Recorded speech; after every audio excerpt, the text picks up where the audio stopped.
hung up the phone, my hands trembling as the weight of Aunt Miriam's words sank in. "I'm cutting you out of my will. After how you treated me, you deserve nothing." The line went dead, but her bitter condemnation echoed in my mind. Kyle stormed into the living room, his face flushed with anger. What did that old bat say now? I swallowed hard, bracing myself for his outburst. "She's taking me out of her will, cutting me off completely." "What?" Kyle slammed his fist on the coffee table, making me flinch. "After everything we've done for her? The ungrateful hag!" My chest tightened as memories of Aunt Miriam's kindness resurfaced. She had been more of a mother to me than my own parents, taking me in after their tragic deaths. Her home became my sanctuary, her love a constant in my turbulent childhood.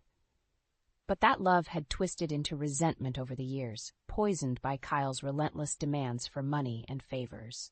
I had gone along too weak to stand up to him and his overbearing parents. "This is your fault," Kyle spat, his eyes blazing with accusation. "You never stood up for us, never fought for what's ours." Shame washed over me as I recalled the countless times I had enabled his greed, sacrificing my bond with Aunt Miriam for his empty promises of a lavish inheritance. I had been a coward, too afraid to defy him and lose the illusion of wealth he dangled before me. "We're not going to take this lying down," Kyle snarled, his voice laced with determination. "That money is rightfully ours, and we're going to get it back, one way or another." As he stormed out, I sank onto the couch, my mind racing with memories of Aunt Miriam's unwavering love and support. How had I let it come to this? How had I allowed myself to become so consumed by greed and selfishness, betraying the woman who had given me everything? The weight of my guilt was suffocating, but deep down I knew the truth. I had brought this upon myself, and as the gravity of my actions settled in, I couldn't help but wonder if there was any way to undo the damage I had caused, or if I had lost Aunt Miriam forever. The apartment felt suffocating, the weight of Aunt Miriam's rejection pressing down on me. I needed air, an escape from Kyle's seething rage and the memories that taunted me. Grabbing my coat, I slipped out, the crisp night offering a fleeting reprieve. As I wandered aimlessly, flashes of my childhood flickered through my mind. The night Dad didn't come home from work, Mom's anguished sobs as the police delivered the tragic news. The deafening silence that followed, an emptiness no 9-year-old should ever have to endure. Then Aunt Miriam's warm embrace, her gentle voice soothing my fears. "You're safe now, sweetheart. I'm here for you." She had been my lifeline, my anchor in the storm that threatened to sweep me away. Her modest home became a sanctuary, filled with the love and stability I had so desperately craved. But even then, the seeds of greed had taken root, planted by Kyle's manipulative parents. "That old lady's loaded," they would sneer. "Just you wait, Trina. One day, that fortune will be yours." Foolishly, I had let their poisonous words take hold, blinding me to Miriam's unconditional love. And as the years passed, Kyle's demands grew more insistent, his parents' influence more toxic. "She owes us," he would snarl, his eyes glinting with avarice. "After everything we've done for her, sacrificing our own lives to take care of that ungrateful hag." I knew it was a lie, a twisted justification for his greed. But I was too weak, too afraid to stand up to him, to risk losing the illusion of wealth he dangled before me like a carrot on a string. "Trina, darling," Aunt Miriam would plead, her eyes brimming with hurt. "I've given you everything I have. Why isn't it enough?" But her words fell on deaf ears, drowned out by Kyle's incessant demands and the siren song of his parents' promises of riches beyond my wildest dreams. Now, as I wandered the empty streets, the weight of my betrayal threatened to crush me. I had sacrificed the one person who had truly loved me, the one constant in my life, for the hollow allure of material wealth. Aunt Miriam's words echoed in my mind, a haunting reminder of the depth of my transgression. "You deserve nothing." And in that moment, I knew she was right. I had brought this upon myself, and the only one to blame was the person staring back at me in the cold, unforgiving reflection of the storefront window. The sound of Aunt Miriam's labored breathing filled the stifling hospital room. I shifted uncomfortably in the hard plastic chair, guilt gnawing at my insides as I watched her frail form struggle for each ragged breath. "You came," she whispered, her eyes flickering open, a glimmer of hope in their tired depths. I forced a smile, unable to meet her gaze. "Of course, Aunt Miriam. Where else would I be?" Her bony hand trembled as she reached for mine, and I flinched, the weight of my deceit threatening to crush me. "I'm so sorry, dear," she rasped, her voice barely audible. "I never meant for things to end up like this." My throat constricted, the words I longed to say, the apology I owed her, stuck like shards of glass. But Kyle's voice echoed in my mind, a constant reminder of the price of defiance. "Don't be ridiculous," I managed, forcing a hollow laugh. "You've done more than enough for me already." Aunt Miriam's face fell, her eyes glistening with unshed tears. "But I wanted to give you everything, Trina, to make up for all the heartache you've endured." The guilt was suffocating, a vice around my chest that squeezed tighter with each shallow breath she took. I should have been the one comforting her, reassuring her that her love and support had been enough, more than enough. But the words never came. Instead, I sat in silence, a coward too afraid to break free from the chains of greed that bound me. Later that night, as Aunt Miriam slept fitfully, Kyle stormed into the room, his face contorted with rage. "Well?" he hissed, his eyes darting to the fragile figure in the hospital bed. "Did you get through to her? Make her see reason?" I shook my head, unable to meet his accusatory glare. "Useless," he spat, slamming his fist against the wall. "We're running out of time, Trina. That money is ours, and I'm not going to let some senile old bat stand in our way." His words cut deep, but I knew there was truth in them. We had sacrificed too much, endured too many years of her empty promises and hollow gratitude. It was time to take matters into our own hands. As Kyle ranted, his voice rising with each venomous syllable, I caught a flicker of movement from the corner of my eye. Aunt Miriam's lids fluttered open, her gaze locking onto mine, a lifetime of hurt and betrayal reflected in those weary eyes. In that moment, I knew there was no going back. The fragile bond between us, once so strong and unbreakable, had been severed. And as the harsh reality of my actions washed over me, I couldn't help but wonder if I had lost her forever. The shrill ring of the phone sliced through the tense silence, shattering the fragile calm that had settled over our apartment. Kyle shot me a pointed glare as I reached for the receiver, his jaw clenched in silent warning. "Hello?" My voice trembled with trepidation. "Trina?" The nurse's voice was grave, laced with urgency. "It's your Aunt Miriam. There's been an incident. You need to come to the hospital right away." My heart plummeted, a cold dread washing over me. "What happened? Is she okay?" A weighted pause, then. "She's fallen. Hit her head pretty hard. The doctors are doing everything they can, but—" She trailed off, the unspoken words hanging heavy in the air. The line went dead, but the implications lingered, a suffocating weight pressing down on my chest. I turned to Kyle, my mouth dry, struggling to find the words. "Well?" he snapped, his eyes narrowing with impatience. "What is it?"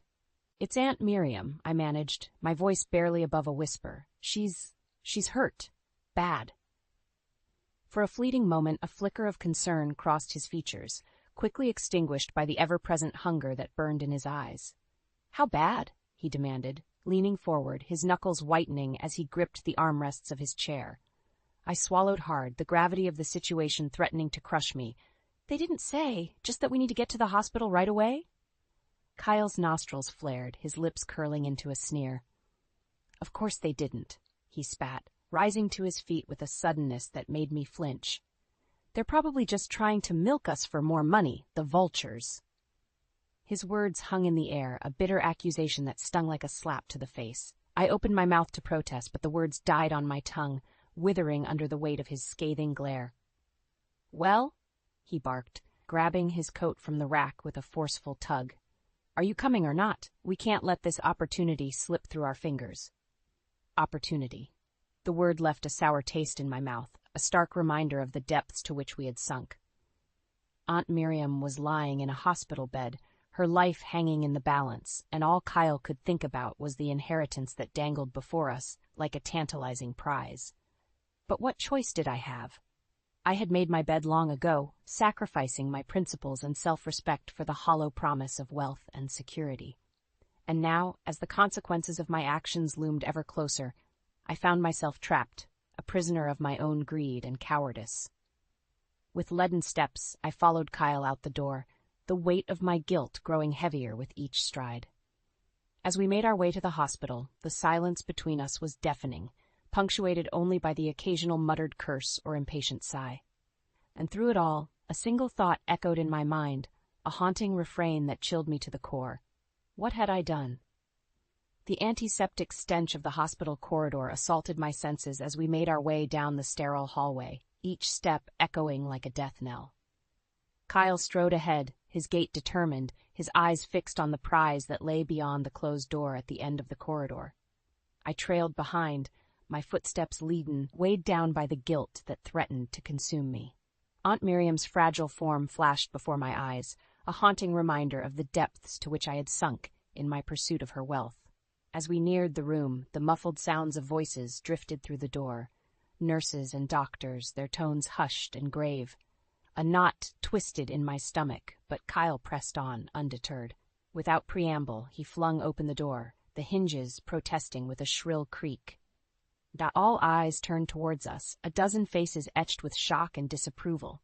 "Well?" Kyle barked, his gaze sweeping the room with a callous indifference. "What are you all gawking at? Where is she?" A nurse stepped forward, her expression a mixture of pity and thinly veiled disdain. "Mrs. Winslow is resting," she said, her voice clipped. "She's been through quite an ordeal and needs her rest." Kyle scoffed, brushing past her with a dismissive wave of his hand. "Resting? She'll have plenty of time for that once we get her affairs in order."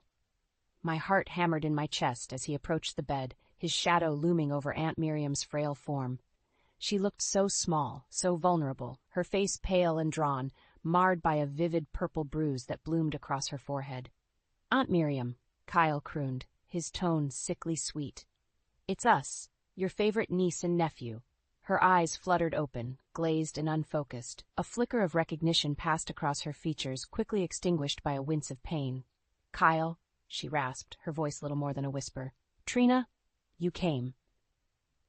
"Of course we did," Kyle replied, shooting me a pointed glare. "We're family after all, and family looks out for one another, don't they?" A tremor ran through me as the implication of his words sank in. This was it, the moment we had been waiting for, the opportunity to secure our future once and for all. "That's why," Kyle continued, his tone taking on a harder edge, "we need to have a little chat about your affairs, your will, your assets, everything." Aunt Miriam's brow furrowed, her eyes growing wide with alarm. "My will?" she echoed, her voice trembling. But I thought." "You thought what?" Kyle snapped, his veneer of concern cracking like a brittle mask. "That we'd just let you squander everything you've worked for? That we'd stand idly by while you frittered it all away on frivolous nonsense?" His words hung in the air, a damning accusation that cut straight to the bone. I wanted to protest, to defend Aunt Miriam's honor, but the words stuck in my throat, choked by the weight of my own complicity. As Kyle raged on, his voice rising to a fever pitch, I caught sight of the nurse hovering nearby, her expression a mixture of horror and disgust. In that moment, I knew we had crossed a line, one from which there was no turning back. And as the harsh reality of our actions washed over me, I couldn't help but wonder if we had finally gone too far, if the price of our greed was too steep, even for us. The crisp autumn air did little to soothe the burning ache in my chest as I made my way up the familiar path to Aunt Miriam's home. Each step felt heavier than the last, weighed down by the burden of shame and regret that had become my constant companion. As the stately manor came into view, memories assailed me, happy times spent in its warmth and comfort before greed had poisoned everything. I could almost hear the echoes of Aunt Miriam's laughter, the gentle melodies she would hum as she tended to her beloved garden. But those days were gone, lost to the relentless march of time and our own selfish desires. The door swung open before I could raise my hand to knock, and there she stood, Aunt Miriam, her once vibrant eyes now dulled by a mix of sorrow and resignation. "Trina," she said, her voice little more than a hoarse whisper, "I've been expecting you." I opened my mouth, but no words came. What could I possibly say to undo the hurt, the betrayal we had inflicted upon her? "Come in," she sighed, turning and disappearing into the dimly lit interior. I followed, each step feeling like a descent into the depths of my own personal hell. The once inviting foyer was now a mausoleum, the air thick with the weight of shattered dreams and broken promises. Aunt Miriam sank into her favorite armchair, her movements slow and labored, a stark contrast to the vibrant woman I remembered. She gestured for me to sit, her gaze unwavering, piercing straight through to my soul. "I know why you're here," she said, her voice barely audible above the ticking of the grandfather clock. "You want to know about the will." My heart hammered in my chest, the familiar ache of greed and longing stirring within me. This was it, the moment we had been waiting for, the opportunity to secure our future once and for all. But as I opened my mouth to speak, Aunt Miriam raised a trembling hand, silencing me before the words could leave my lips. "Don't bother," she said, her eyes hardening with a resolve I had never seen before. "I've made my decision, and nothing you or that wretched husband of yours can say will change it." A chill ran down my spine, her words cutting deeper than any knife. This was no idle threat. I could see it in the set of her jaw, the steely determination that burned in her gaze. "You're cutting us out?" I managed, my voice little more than a strangled whisper. Aunt Miriam's lips curved into a humorless smile, a bitter twist of the knife. "Cutting you out?" she echoed, her tone laced with a mix of pity and contempt. "My dear, you cut yourselves out long ago, the moment you decided that money and possessions were more important than family, than love." Her words hit me like a physical blow, knocking the wind from my lungs and leaving me gasping for air. I wanted to protest, to defend our actions, but deep down, I knew she was right. We had brought this upon ourselves, sacrificing everything that truly mattered for the hollow allure of wealth and status. As the weight of her condemnation settled over me, I felt the last vestiges of hope slip away, replaced by a cold, bitter resignation. We had played the game, and we had lost. Spectacularly, irrevocably. And as I looked into Aunt Miriam's eyes, I saw not anger or hatred, but a profound sadness, a mourning for the family we had once been, and the love we had so carelessly squandered. In that moment, I knew there was no going back, no undoing the damage we had wrought. The only path left was forward, into the desolate wasteland of our own making. The deafening silence that hung over our apartment was suffocating, broken only by the occasional muffled sob or the clink of a glass against the coffee table. Kyle sat hunched in his chair, his eyes glazed and unfocused, a half-empty tumbler of amber liquid clutched in his trembling hand. "This can't be happening," he muttered, his words slurred and thick. "Not after everything we've sacrificed." I said nothing, my own grief and shame rendering me mute. Aunt Miriam's words echoed in my mind, a damning refrain that played on an endless loop. "You cut yourselves out long ago." How had it come to this? How had our relentless pursuit of wealth and status twisted us into the very monsters we had sworn never to become? A bitter chuckle escaped Kyle's lips, jarring me from my reverie. "Well," he sneered, fixing me with a glare that cut straight to the bone. "Aren't you going to say something? Or are you just going to sit there like a pathetic lump, as useless as ever?"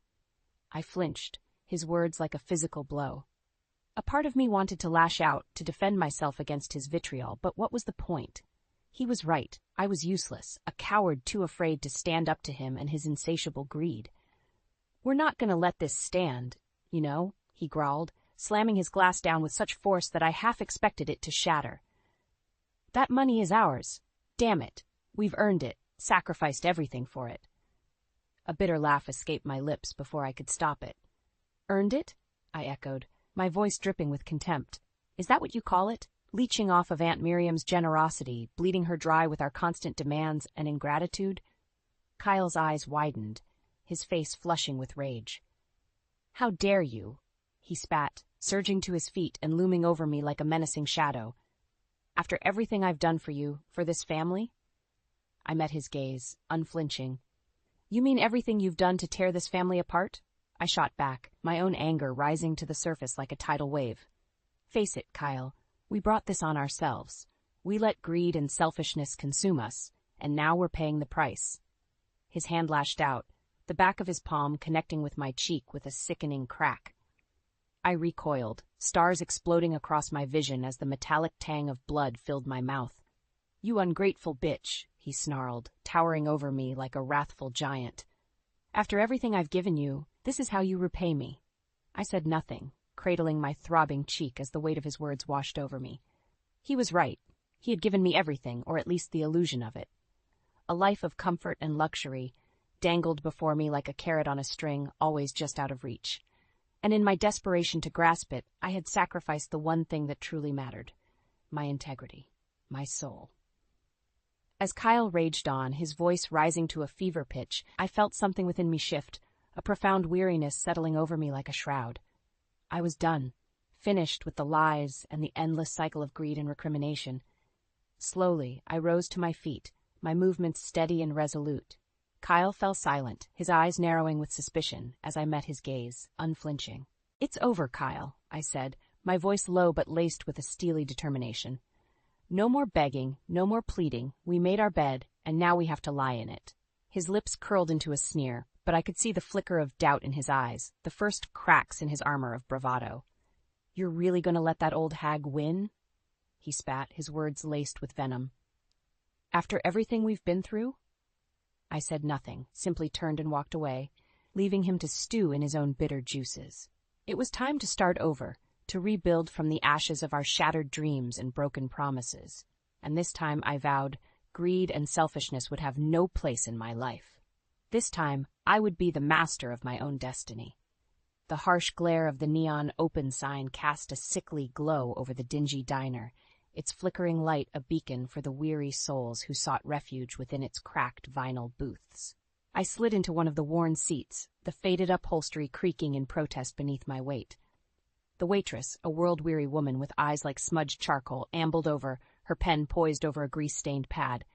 "What'll it be, hon?" she drawled, her voice a raspy monotone. I opened my mouth, but the words caught in my throat, a lump of shame and regret rendering me mute. How had it come to this? How had I fallen so far from the gilded halls of opulence to the grim underbelly of despair? The waitress arched an eyebrow, her patience wearing thin. "Look, sweetheart, I ain't got all night. You want something or not?" I forced a nod, my throat constricting as I choked out the words. "Just coffee, black." She shrugged, scribbling on her pad before shuffling away, leaving me alone with the weight of my thoughts. Aunt Miriam's face flashed before my mind's eye, her once vibrant features etched with disappointment and sorrow.